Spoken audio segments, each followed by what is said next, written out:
আসসালামু আলাইকুম ভিউয়ার্স, গত মাসে অস্ট্রিয়া ঘুরতে গিয়েছিলাম। তো ঘুরতে গিয়ে যেটা হলো যে আমি 120 ইউরোর একটা ফাইন লেটার পেয়েছি, যেটা আপনারা এখানে দেখতে পাচ্ছেন। সো 120 ইউরো মানে বাংলাদেশি টাকা এখন ইকুইভ্যালেন্ট 14,000 টাকা। কেন আমি 14,000 টাকা ফাইন খেলাম সেটার ডিটেলসটা এই ভিডিওতে আমি ডিসক্লোজ করে দেবো, যাতে আপনারা অবগত থাকেন এবং আপনারা যারাই ভবিষ্যতে পার্সোনাল কার অথবা রেন্টে কার যেটা নিয়ে অস্ট্রিয়া ভিজিট করতে যান তার আগে যেন আপনারা সতর্ক থাকেন এবং এই জরিমানাটা না খান।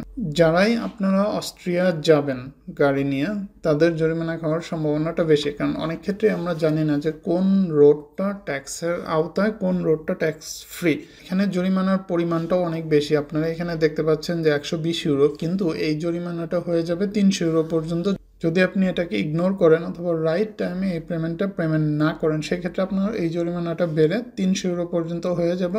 অস্ট্রিয়ার এই ফাইনগুলো কোনোভাবেই এগুলোকে রিটার্ন করা হয় না। যদি একবার ফাইন ইম্পোজ হয়ে যায় তাহলে আপনাকে সেই ফাইনটা পে করতে হবে। যদি কেউ এই ফাইনটা পেয়ে যান তাহলে অবশ্যই সাথে সাথে এই পেমেন্টটা করে দেবেন, আদারওয়াইজ পরবর্তীতে আপনি বড় ফাইনের সম্মুখীন হবেন। আপনার প্রথমত যে প্রশ্নটা আসবে যে আপনি কোন রোডটা ইউজ করলে আপনাকে ট্যাক্স পে করতে হবে। আপনি যখনই কোনো অটোবান ইউজ করবেন, ইউজ করার আগেই ওখানে আপনার রাস্তার পাশে অথবা রাস্তার উপরে আপনি দেখতে পারবেন বিনিয়েটে শব্দটা লেখা থাকবে এবং বড় সাইনবোর্ড লেখা থাকবে এবং সেখানে মাউথ টোল লেখা থাকবে। আপনি স্টিকারটা কোথা থেকে কিনবেন সেই লোকেশনটাও দেওয়া থাকবে। সো সেক্ষেত্রে আপনাকে অস্ট্রিয়া ঢোকার আগে, মানে জার্মানি অস্ট্রিয়ার বর্ডার ক্রস করার আগেই এই বিষয়টা আপনাকে সতর্ক থাকতে হবে। অস্ট্রিয়ার বাইরের কোনো গাড়ির নাম্বার প্লেট নিয়ে যখনই আপনি অস্ট্রিয়াতে ইন করবেন, তখনই যে কোনো রোডে যদি আপনি বিনিয়েটে লেখা দেখেন তাহলে আপনার সাথে সাথে ওখান থেকেই স্টিকারটা পারচেস করতে হবে, অথবা আপনি অস্ট্রিয়াতে ইন করার আগেও বিনিয়েটে স্টিকারটা আপনি কিনে নিতে পারেন। সো যেহেতু আমি এই ট্যাক্সটা সম্পর্কে অবগত ছিলাম না, সেহেতু আমি যদি আমার এই এক্সকিউজটা তাদের কাছে বলি, আমি রক্ষা পাবো কি না। অ্যাকচুয়ালি আমি যত ধরনের এক্সকিউজই দেখাই না কেন, এই ট্যাক্সটা একবার যদি ইস্যু হয়ে যায় সেটা থেকে আপনার মাপ পাওয়ার কোনো সম্ভাবনা নেই। সো আপনাকে এই ট্যাক্সটা পে করতেই হবে। এক্ষেত্রে যেটা হয়, যারা এই ফাইনটা পেয়ে থাকে তারা সাধারণত বলে থাকে যে আমি এই ফাইনটা সম্পর্কে অবগত না, অথবা সেলস আউটলেট পাইনি, অথবা আমি হসপিটালে যাচ্ছি, অথবা আমি আর্জেন্ট ইস্যু ছিল, অথবা অনেকে বলতে পারে যে এটা আমার কার্ড না।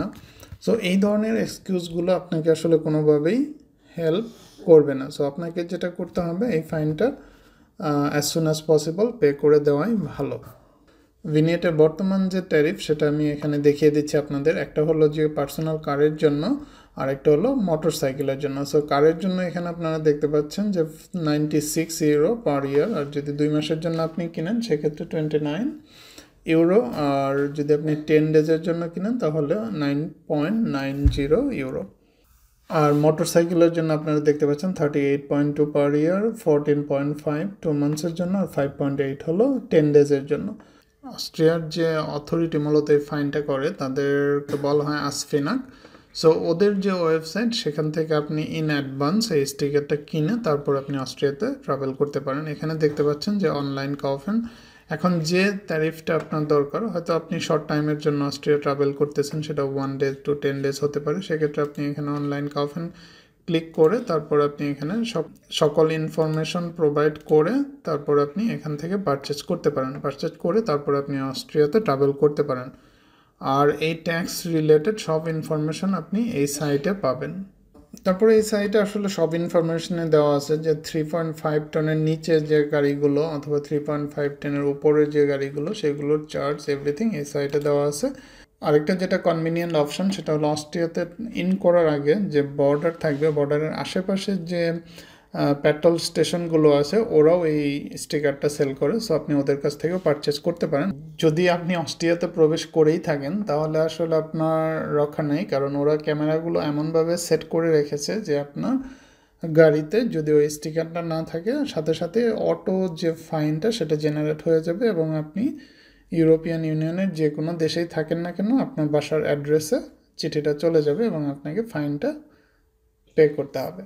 যেহেতু আমার একটা তিক্ত অভিজ্ঞতা হয়েছে, সেহেতু আপনাদের সাথে শেয়ার করে যাতে আপনারা পরবর্তীতে সতর্ক থাকতে পারেন এবং আমার মতো এই প্রবলেমটা ফেস না করেন। সো এটা খুবই অথেন্টিক একটা ইনফরমেশন ছিল। আশা করি ভিডিওটা আপনাদের ভালো লাগবে এবং এখান থেকে আপনারা যেমন সতর্ক হতে পারবেন সেই সাথে ইন অ্যাডভান্স স্টিকারটা কিনে তারপর অস্ট্রিয়াটা ড্রাইভ করতে পারবেন। এবং সুইজারল্যান্ডের ক্ষেত্রেও কিন্তু সেম প্রসেস। সো সুইজারল্যান্ডের ক্ষেত্রেও কিন্তু এই ভুলটা করবেন না। সো সবাই ভালো থাকবেন। যদি ভিডিওটা ভালো লাগে তাহলে অবশ্যই শেয়ার করতে ভুলবেন না। আজ এই পর্যন্তই। আসসালামু আলাইকুম।